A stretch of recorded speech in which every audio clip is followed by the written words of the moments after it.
जैसा ज्योति में एक बिंदु होता है तो ज्योतिर्लिंग कहलाता है, जल में एक बिंदु होता है तो नारायण कहलाता है, ऐसा बिंदु मेरा शिव है, मेरा शंकर है, जो एक बिंदु के रूप में विराजमान होकर पूरे ब्रह्मांड का भरण पोषण कर कर भगवान नारायण को प्रकट करना, ब्रह्मा को प्रकट करना, मनु शत्रुपा को प्रकट करना, संपूर्ण ब्रह्मांड की रचना वो शिव एक बिंदु के रूप में कर देता है। पशुपतिनाथ का व्रत हमेशा सफल होता है, बस उसको ईमानदारी से और पूर्ण समर्पण से करो।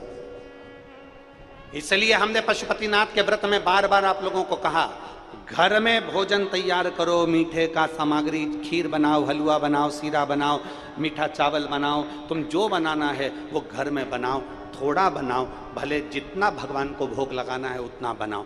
फिर हमने कहा अपने पास जो हो, जब तुम्हारे 5 व्रत पूर्ण हो जाएं, अपने पास जो हो, फूल हो तो फूल, पंखड़ी हो तो पंखड़ी, मूंग हो तो मूंग, चावल हो तो चावल, 108 वो समर्पित करो, जो अपना है, जो अपने पास।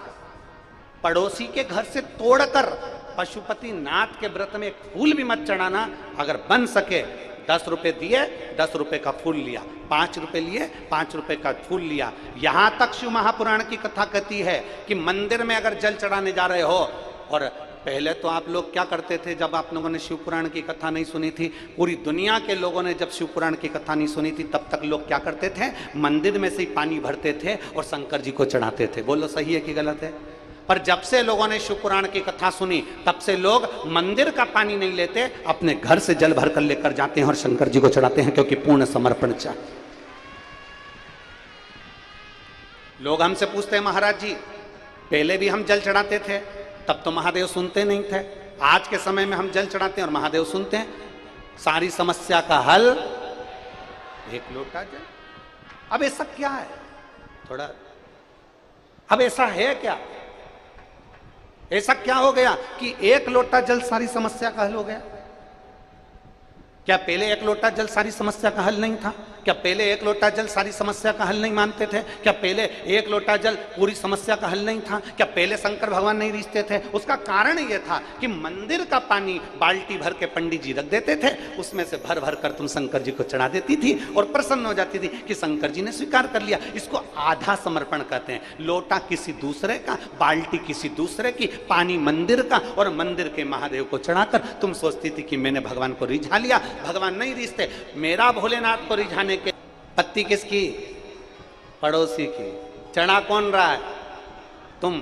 और सरल भाषा में समझ जाओ, पीपल के पेड़ की पूजन करने गई थी, बट सावित्री की पूजन करने गई थी, आंवले के पेड़ की पूजन करने गई थी, माँ किसी की लगी लगाई थाली मिल गई, कंकुर, होली, मोली, चावल, हल्दी सब रखा था, और इतने में तुझे लगी लगाई थाली मिल गई, और वो बेचारी महिला तो पूजन कर रही थी, और उसी की थाली में से फूल लेके कर जाऊं अपने घर से।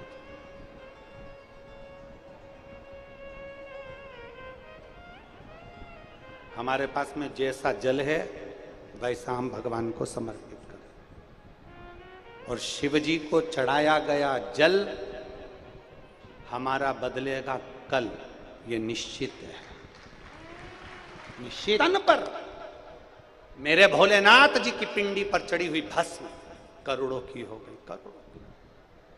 तन पर चढ़ी हुई भस्म करोड़ों की, करोड़ों।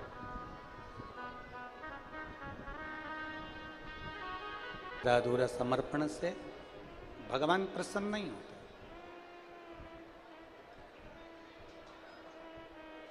फूल नहीं है कोई बात नहीं, पत्ती नहीं है चढ़ाने के लिए कोई बात नहीं, जल नहीं है चढ़ाने के लिए कोई बात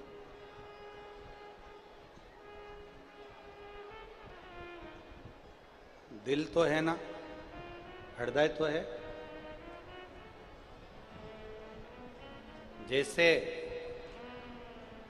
चील की व्यवस्था ठीक नहीं हो रही है, मत दो तुम शंकर भगवान को बहुत सारा फूल पत्ती, पर जहां भगवान बैठे हैं तुम्हारे घर में इतना छोटा सा भी मंदिर है ना, इतना छोटा सा भी मंदिर है जिसके अंदर शंकर का शिवालय है, या सीहोर से लाया कंकर शंकर है, या नर्मदा का कंकर है, तुम्हारे घर में लड्डू गोपाल है, तुम्हारे घर में देवी जी बैठी है, तुम्हारे घर में देवता जी बैठे हैं, छोटा सा मंदिर भी तुम्हारे घर में है, उसको इतना साफ रखिए, इतना क्लीन रखिए, इतना अच्छा रखिए कि भगवान अगर खुश होंगे तो तुम्हें भी खुश रख देंगे। ये निश्चित है। शंभो मेरे शंकर, मेरे त्रिकालदर्शी, मेरे कैलाशी, मेरे अविनाशी, मेरे शंकर कभी नहीं कहते कि तुम उनको सोना दो, कभी नहीं कहते कि हीरा पन्ना दो।